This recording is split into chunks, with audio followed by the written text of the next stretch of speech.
My name is Nick. Today we're talking to Swizl Jager, a hip-hop artist from Auckland. Take it away, Swizl, to tell us about yourself. Tēnā rā koutou katoa, ko Swizl Jager tōku ingoa, engari Aotearoa tōku ingoa tūturu. My real name is Nikora Edwards. It's probably that on my screen right now. Yeah, I'm actually from Papamoa in Tauranga.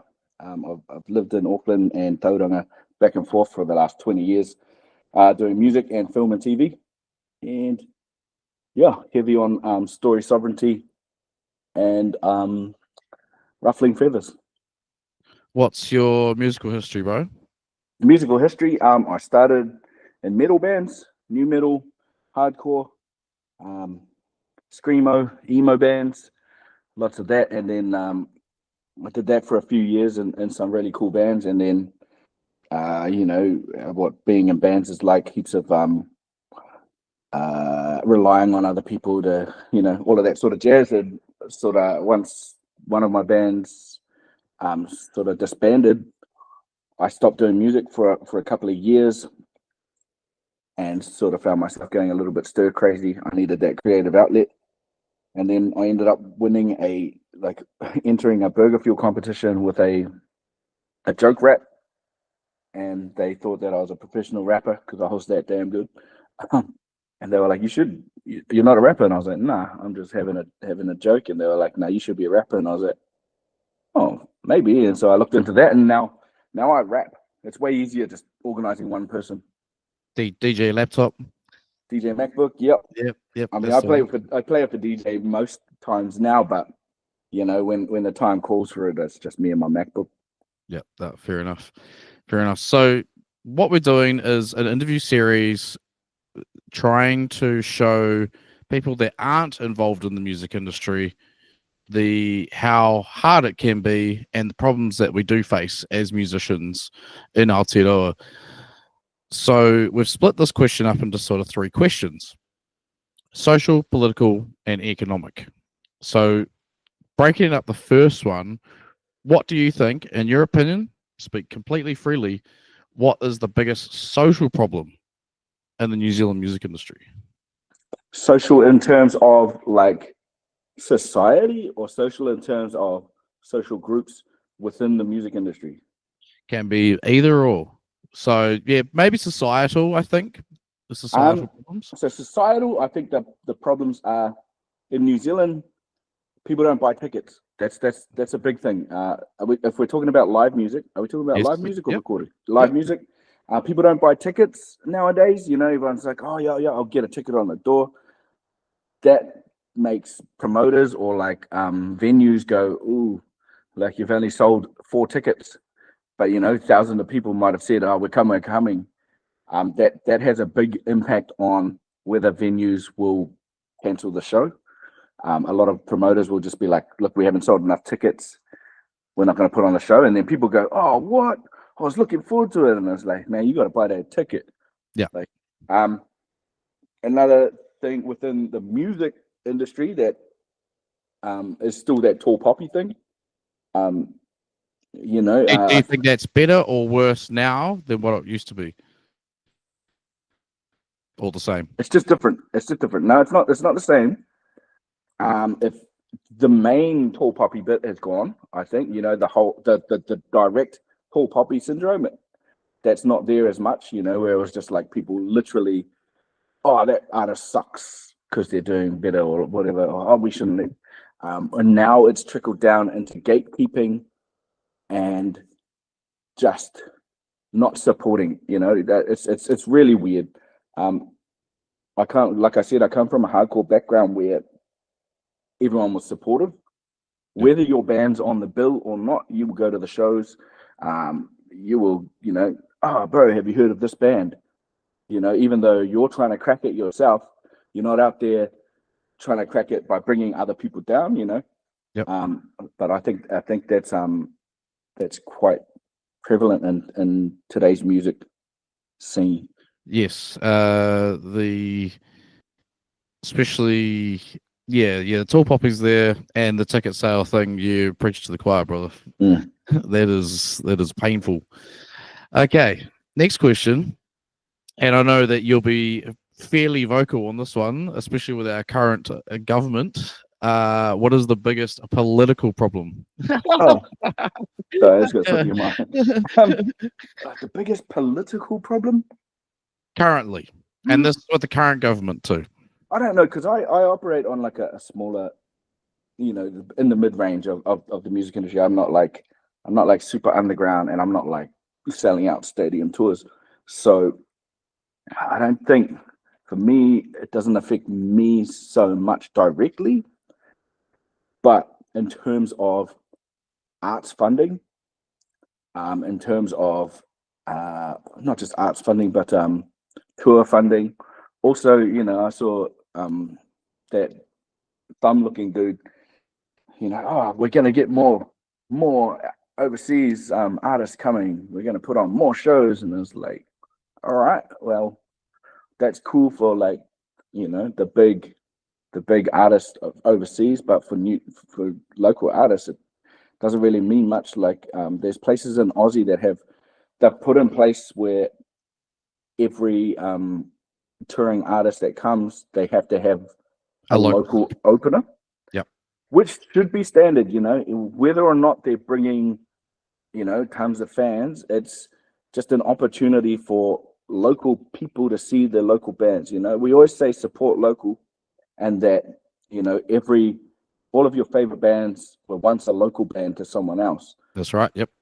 But people don't go out and support all of these bands, or like wait until other countries go, wow, this New Zealand artist, and people go, oh, whoa, I didn't even know we had that music in New Zealand. And it's like, yeah, well, that's because that's not really a government issue, but I think we need, how would I say it, like, need to implement these sort of things with touring artists, especially the big ones. And a lot of the good ones are doing it off their own accord, on their own accord. They're not going, oh, we have to get a local opener. They're going, we have to get a local opener, like, because we want to. Yeah, you don't go to another country and just not have the other fucking, sorry. Yep.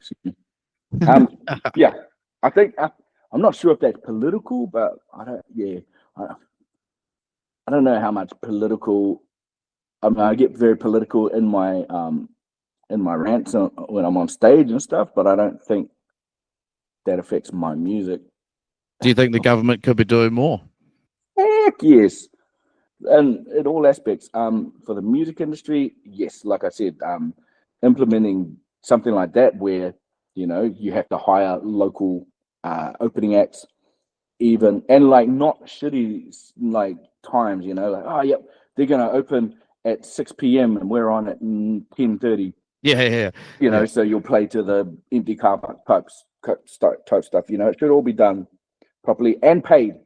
Like, make sure they get paid. Like, it's all fair and well to have, oh yes, this is our big opportunity. So, bro, you got to get paid as well. Yes. Yeah. I've done some international supports where they're like, you're going to provide your own backline, you're going to provide your own sound guy.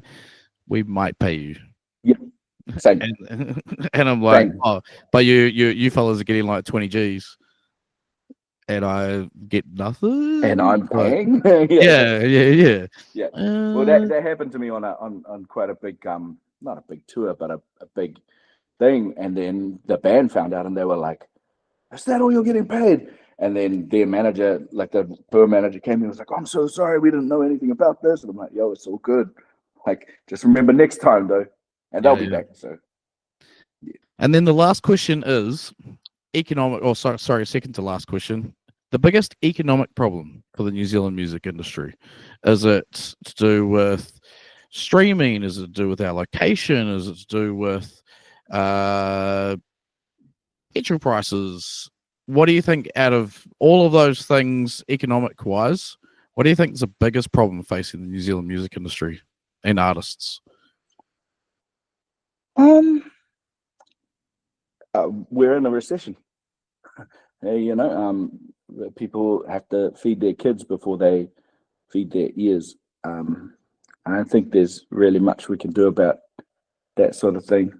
Nah, not gas prices. Not venue hire seems to be all good.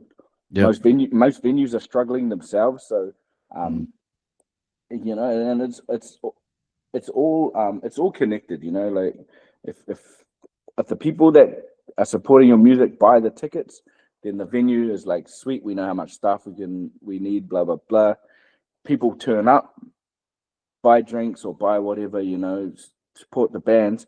There's a roll-on effect. So I don't think it's like it's any one thing that's affecting it economically. It's all part of it, you know. People don't have money. You know, That's true. regular punters don't have money. So I am currently a university student. yeah. I have no money. Nah, same, man. I've been unemployed for like, you know, unemployed for a couple of months, and I was like, man, but I still go to every single gig that I can. But you know, I'm usually on the door, so maybe I'm part of the problem. All right. And then if you could pick one problem in the music industry that you could fix, what should we do from here?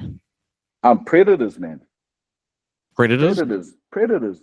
Get these predators and unsafe people out of the music industry. Right. There's so many. You know, there's big cases going on at the moment with the stuff that we know about, and then there's so many promoter and things like that. That promoter, you know, who I've had dealings with myself. That's why I'm so vocal on it. I'm like, man, this is all of these people that support. I know it's hard for artists to go, oh, I want to stick up for, I want to do what's right, but also I need to get paid. So yeah, it's hard. But yeah, I think that's the biggest thing is make it more of a safe space, make it a safer space for everyone. Yep. Yeah. I think we as men should take charge on that.